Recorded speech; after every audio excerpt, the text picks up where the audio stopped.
नमस्कार, मी अक्षरा पाटील आणि पुस्तक वाचन या यूट्यूब चॅनलमध्ये आपणा सर्वांचं खूप मनापासून स्वागत. मित्रांनो, व्यंकटेश माडगुळकर यांच्या बनगरवाडी या कादंबरीचं आपण वाचन करीत आहोत. तत्पूर्वी चॅनलवर पहिल्यांदाच असाल किंवा चॅनल यापूर्वी सबस्क्राईब करायचं राहून गेलं असेल तर चॅनल आधी सबस्क्राईब करा आणि पुस्तक वाचन कसं वाटलं, कथा कशी वाटली ते कॉमेंट बॉक्समध्ये जरूर कळवा. भाग 9. माझा अंदाज साफ चुकला आणि तडाखेने हाती घेतलेले तालमीचे काम मुंगीच्या गतीने पुढे सरकू लागले. इमारतीला लागणारे लाकूड जमविण्यात फार काळ गेला. खाणीतून काढून वडारांनी दगड दिले, पण ते गावात आणण्यासाठी आटापिटा फार करावा लागला. बांधकामासाठी लागणारा चुना तालुक्याहून आणणे, त्याची घाणी काढणे, खिळेमुळे जमवणे या बारीक सारीक गोष्टींनी उगीचच वेळ खाल्ला. मला कसलाच अनुभव नव्हता, त्यामुळे हा वेळ उगीच जातो आहे असे वाटून मी काम करणाऱ्या लोकांवर ओरडे. पण वाडीच्या लोकांना या गोष्टी नित्याच्या होत्या. इमारतीचे, विहिरीचे काम खेड्यात काढले की ते पुरे होणे हीच घटना महत्वाची. नाहीपेक्षा धडाडीने सुरू केलेली असली कामे वेळ घेऊनही अपुरी राहतात. घर बांधले जाते आणि दरवाजा राहतो, कधी खुंट्या राहतात, कधी जाते राहते. विहीर पुरी होते पण कडे अर्धवटच राहते. 2 मचाडांपैकी एकच सुरू होते. घर बांधणाराही जरुरीपुरते झाले, आता काही अडत नाही, उरले काम पुन्हा करू अशा विचाराने सैल पडतो. अर्धे काम पुढे कधीच पुरे होत नाही. अशी अर्धीमुर्दे कामे हरेक खेड्यात कितीतरी आढळतात. वाडीच्या लोकांना हे ठाऊक होते, त्यामुळे काम झपाट्याने होत नाही याची खंत त्यांना वाटत नव्हती. रोजची आपली कामे करून ते तालमीकडे बघत होते. या व्यापात भूक, झोप याचा विचार न करता मी रखड रखड रखडलो. 8-10 दिवस दाढी नाही, वेळच्या वेळी अंघोळ नाही, जेवण नाही असे फार घडू लागले. सुट्टीचा दिवस असला तरी मला घरी जाणे जमेना. चुना, घाणी, दगड, लाकूड, पायरी, कोपऱ्या, तुळ्या, खांब याशिवाय दुसरा विषय डोक्यात नाही असे झाले.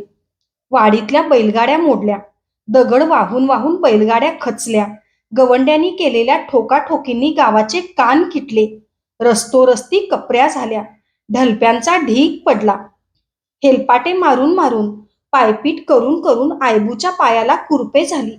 पडेल ते काम उचलल्यामुळे त्याचे अंग झडले. मुलखाचा चुकार असलेला आनंदा सुद्धा कामसू झाला. धावपळीची कामे करू लागला. तालमीच्या कामात गडल्यामुळे बापाचे घराकडे फार दुर्लक्ष होते अशी तक्रार रामाचा पोरगा करू लागला. कारभाऱ्याच्या कुणब्याची आबाळ होऊ लागली. तालमीच्या कामाची झळ सर्वांना पोहोचली. वाडीत असे एकही घर राहिले नाही की ज्याचा संबंध या बांधकामाशी आला नाही. यात दुसरी सुगी गेली. 1 वर्ष हा हा म्हणता गेले. लोकांची नांगरटीची कामे संपली. मेंढक्यांनी मेंढरे कातरली, लोकर निघाली, धनगरणींनी ती पिंजली, चातीवर चरख्यावर कातली, सुताचे चोबे बाजारात विकून त्याचे पैसे केले, वर्षाची लुगडी घेतली, मेंढक्यांना पटके, धोत्रे, अंगरकी घेतली. कुणी लोकर सनगरांना दिली आणि जाडजाड घोंगड्या विणून घेतल्या. मेंढरांची दुसरी वेते झाली. पहिली पोरे आईला ओळखेनाशी झाली. उन्हाळा संपला, पावसाळा येऊ लागला आणि तालमीचे बांधकाम मात्र पुरे झाले नाही. मी स्वतःवर चिडलो, दुसऱ्यांवर चिडलो, पण कामाची गती वाढली नाही. बाहेरचे लोक म्हणू लागले की हे काम आता होणार नाही. मास्तराने फुकट धनगरांना तस्ती दिली, पैशाचा नाश केला. मुळात आधी तालमीची गरज काय? मुठभर लोक असलेल्या गावाला तालीम पाहिजे कशाला? खेळणारी पोरे रानात खेळतील, वाळूत खेळतील. पहिलवान निवडून यायचा असेल तर तो त्यातून येईल. तालीम नाही म्हणून तो थोडाच थांबतो. तालमीचे हे सगळे सोंग मास्तराने आणले आहे ते पैसे खाण्यासाठी. पगारावर भागत नाही म्हणून असे काहीतरी काढून धनगरे हुलीवर घालायची आणि स्वतःच्या खिशात पैसा ओतायचा. शेवटी कावून मी वर लिहून कळवले की तालमीचे काम पुरे झाले आहे. हुजुरांनी कृपाळू होऊन वाडीस भेट द्यावी आणि तालमीचे उद्घाटन करावे. हे टपाल मी पोस्टात टाकले आणि वाडीतल्या मंडळीला जाहीर केले की सरकार स्वारी या महिन्यात येणार आहे. तालीम पुरी करा किंवा त्यांना समोर जाऊन सांगा की आमची चुकी झाली, हे बांधकाम पुरे होत नाही. दादू बालट्या अजून अंथरुणावरच होता. त्याची बायको आणि म्हातारी देवऋषी गंडे ताईत करीत होत्या आणि त्याचा काही उपयोग होत नव्हता. स्वतः बालट्या स्वस्त पडून होता. तो दोन्ही वेळा चांगले खायला देण्याविषयी ओरड करी. मी खूप खाईन, दूध तूप, साखर चपाती खाईन, बकरे कोंबड्या खाईन आणि एके दिवशी फिरून जवान होऊन उठेन, असे त्याचे म्हणणे होते. त्याच्या आग्रहाप्रमाणे घरातील माणसे त्याला खाऊ घालत होती, पण ते बापड्या बालट्याच्या पोटात ठरत नसे. खाल्ले अन्न त्याच्या अंगी लागत नव्हते आणि जवान होऊन तो जागचा उठत नव्हता. बाळा धनगर अजून पांढरीपुढे नमते घेत नव्हता. गाव त्याची नाना परीने अडवणूक करीत होता आणि चिकट बाळा अजून होता त्याच जागी स्थिर होता. शेकू आणि त्याची मुंडाहात उंच बायको रानात राबत होती. कारभाऱ्याची अंजी भिरभिऱ्या डोळ्यांनी गावात हिंडत होती. आनंदा बारक्या बारक्या चोऱ्या करून गुजराण करीत होता. रामा बनगराचे रिकामपण तसेच कायम होते. वासाने लांडगा हेरणारा त्याचा म्हातारा अजून मेंढरांमागे जात होता. वाडीतले तरणे बांड मेंढके सकाळी उठून मेंढरांमागे जात होते. दिवसभर रानात हिंडून संध्याकाळी घरी येत होते. मेंढरे जुळवत होते आणि रात्री सावध झोप घेत होते. धनगरनी भाकरी भाजीत होत्या, सूत कातीत होत्या आणि मुलांना पाजीत होत्या. असे सर्व चालले होते आणि एके दिवशी मी सरकारात कळवले. त्याचे उत्तर आले. एप्रिलच्या 20 तारखेस हुजुरांची स्वारी वाडीस भेट देईल असे कळवण्यात आले आणि मग झपाट्याने चक्रे फिरू लागली. एक दिवस आड एक अधिकारी तालुक्याहून येऊ लागला आणि पाहणी करून जाऊ लागला. तालुक्याहून वाडीला येणारा रस्ता चांगला तयार करण्यात आला. फूट वाटेनिशी पांढरे दगड ठेवून वाडीची वाट दाखविण्यात आली. म्युन्सिपाल्टीचे लोक आले आणि एके दिवशी वाडीतील सगळी भटकी कुत्री त्यांनी मारून टाकली. उकिरडे हलविण्याचा हुकूम केला. घरागणिक तो अंमलात आणला. शाळेच्या इमारतीची डागडुजी होऊन तिला चुना देण्यात आला. केर कचरा घाण जिथे जिथे होती तिथे तिथे लोटून झाडून स्वच्छता झाली.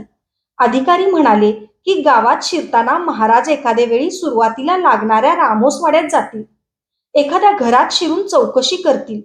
तेव्हा रामोसवाडा साफ करण्याचा आटापिटा सुरू झाला. प्रत्येक घर सारवून सुरवून लख्ख करण्यात आले. रामोशांनी आपली घरे लख्ख केली तेव्हा धनगरनींनाही इसाळ आला आणि त्यांनी पण उभेकडी सारवणे घातली. अनेक दिवसात कधी बाहेरून न लिंपलेली, न सारवलेली घरे सारवली गेली, लिंपली गेली. काही घरे ढासळली होती, त्यांचे दगड रस्त्यावर आले होते, ते उचलून नीट रचण्यात आले. थोडे धाकाने, काही खुशीनेही असे हे कधी न होणारे काम होऊ लागले. स्वच्छ आंघोळ करून, केस नीट विंचरून अंगभर कपडे घातलेल्या धनगरांच्या पोरीसारखी वाडी दिसू लागली आणि तालमीचे कामही जवळजवळ पुरे होत आले. भिंती चढल्या, खांडे चढली, दांडे पडले. गवंड्यांनी आपले काम पुष्कळ संपवले. राहता राहिले सुतारांचे. ते मात्र अजून फळ्या रंधत होते, खुंट्या कातत होते, चौकटी जोडीत होते. प्रत्यक्ष पंत सरकार आपल्या गावात येणार या जाणीवेनं खरोखरीच बनगरवाडीत बदल झाला. राजाच्या येण्याविषयी उदासीन असा एकही माणूस राहिला नाही. वाडीतल्या धनगरांपैकी कुणीही अजून राजा कधी बघितला नव्हता आणि तो प्रत्यक्ष वाडीत येणार होता. ही घटना अघटित होती, त्यामुळे एक नवे चैतन्य वाडीत आले होते. आजूबाजूच्या खेड्यांना असूया वाटू लागली होती. कधी वाडीकडे ढुंकूनही न बघणारे अधिकारी, पाटील कुलकर्णी, मामलेदार फौजदार यांना वाडीला यावे लागत होते. पण जो जो दिवस जाऊ लागले अधिकाऱ्यांचे जास्ती हेलपाटे होऊ लागले. तो आमची धांदल होऊ लागली. सभेसाठी टेबल आणा, खुर्च्या आणा, हारतुरे आणा, शाळेतल्या मुलांना नीट कपडे शिवा, गावातल्या लोकांना हजामती करून यायला सांग. राजा येण्यापोटी अनेक भानगडी आल्या आणि त्या धावत पळत आम्ही पुऱ्या करू लागलो. ही धावाधाव शेवटच्या मिनिटापर्यंत चालली. दुसरे दिवशी सकाळी 8:30 वाजता उद्घाटन समारंभ होता आणि अद्याप तालमीवर पेंट टाकला नव्हता. दुपारचे 3 वाजले होते आणि अजून इमारत वरून उघडी होती. वेळ निश्चित झाली. मी गडबडून गेलो. ऐनवेळी जर ही वरून उघडी इमारत बघितली तर महाराज काय म्हणतील? माझी सगळी आबरू जाईल, वाडीचे हसे होईल असे वाटून मी अगदी गडबडून गेलो आणि कारभाऱ्यांना जाऊन म्हणालो, गावाची आबरू जाणार कारभारी. तालमीवर पेंड अजून पडला नाही आणि स्वारी तर उद्या सकाळी येणार. कारभारी गडबडीने उठला. आ, म्हणतूस काय पोरा? अर मग बोलाव, गाव जमीव, चिखूल कर, पेंडाला काय वेळ लागतोय? धावाधाव झाली. कामधाम सोडून सारी वाडी एकत्र आली. चिखल झाला. चिखलापासून तालमीच्या धाब्यापर्यंत 100-150 माणूस उभे राहिले आणि पेंड टाकण्याचे काम सुरू झाले. उघडे बंब धनगर चिखलाचे गोळे भराभर एकमेकांच्या हातात फेकू लागले. तालमीवर पेंड पडू लागला. शेजारहून गावाहून बोलावून आणलेले वलर डफडे वाजवू लागले आणि त्या तालावर हा हू घे घे आला रे आला असे ओरडत आरोळे ठोकत लोक काम करू लागले.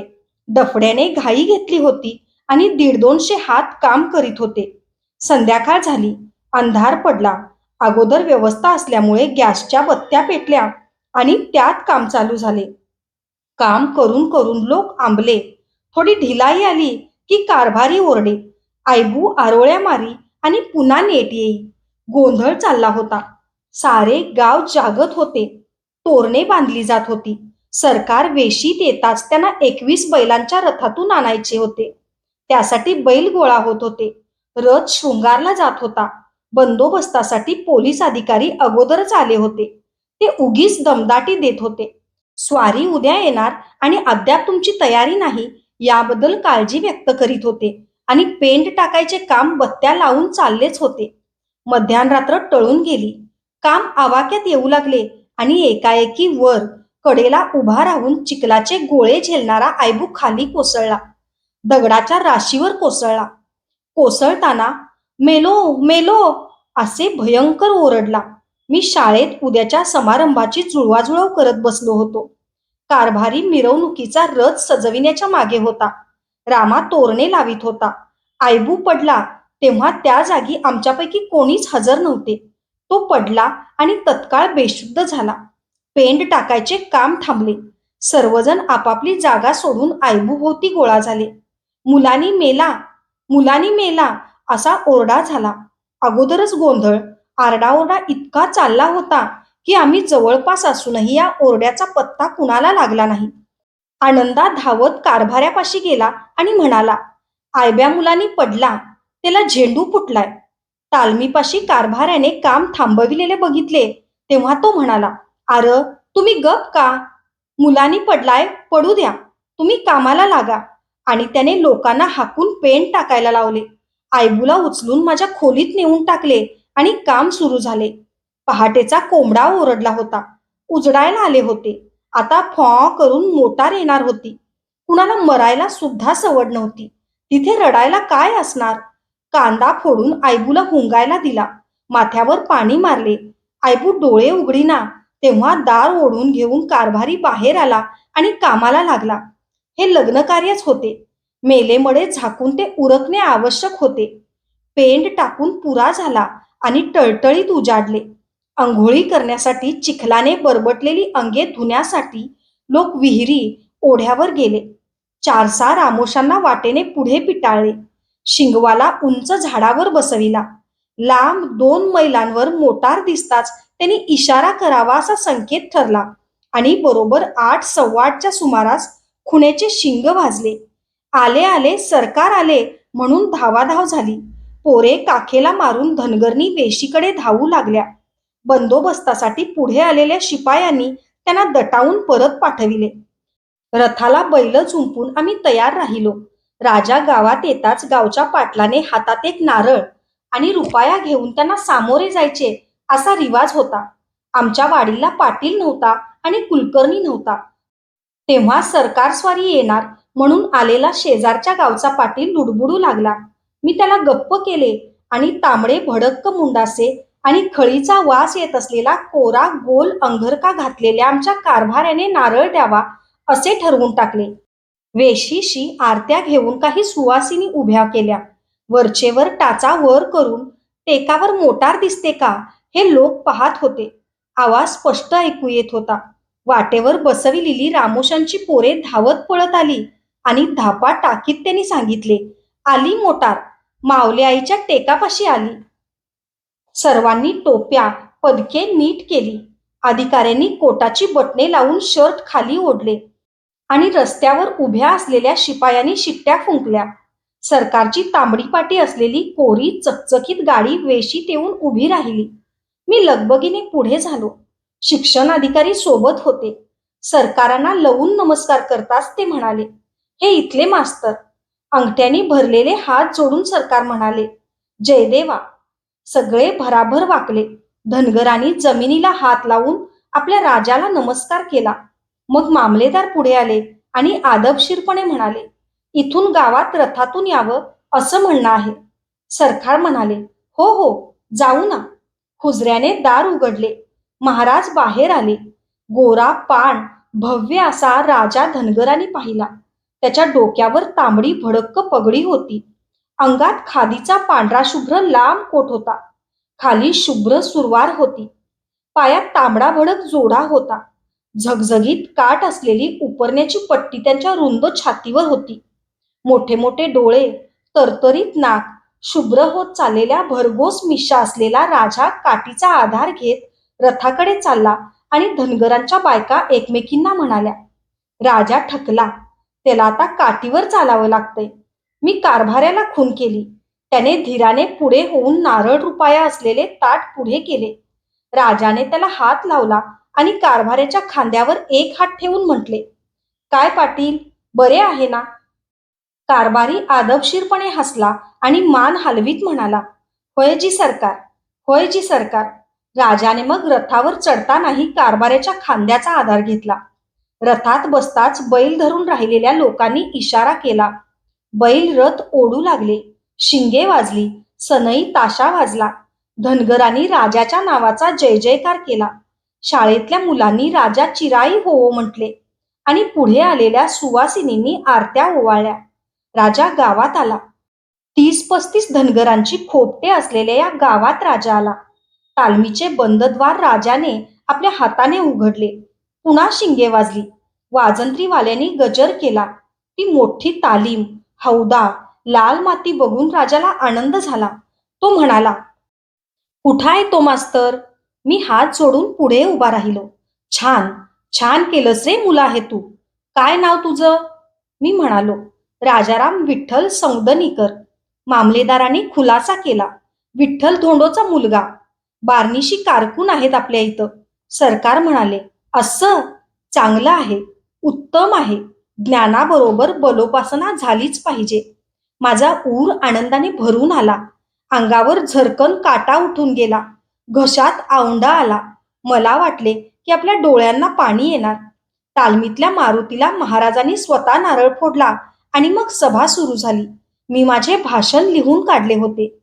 ते स्पष्ट शब्दात वाचून दाखविले. वाचताना माझी छाती धडधडत होती. तालमीत खेळण्याच्या निमित्ताने मुले एकत्र यावीत, खेळण्याबरोबरच त्यांना शाळेची गोडी लागावी, या उद्देशाने आम्ही तालीम बांधण्याचा हा खटाटोप केल्याचे मी सांगितले. गावकऱ्यांनी तालमीसाठी जे परिश्रम केले, जो कौतुकास्पद उत्साह, एकी दाखवली, त्याची मी प्रशंसा केली आणि श्रीमंतांनी आशीर्वाद द्यावेत असे म्हणून भाषण संपविले. मग राजेसाहेबांनी छोटेसे भाषण केले. ते म्हणाले, "माझ्या या मेंढपाळ मुलांनी या एवढ्याशा वस्तीत अशी सुंदर तालीम बांधली, हे बघून माझा ऊर आनंदाने, अभिमानाने भरून आला आहे.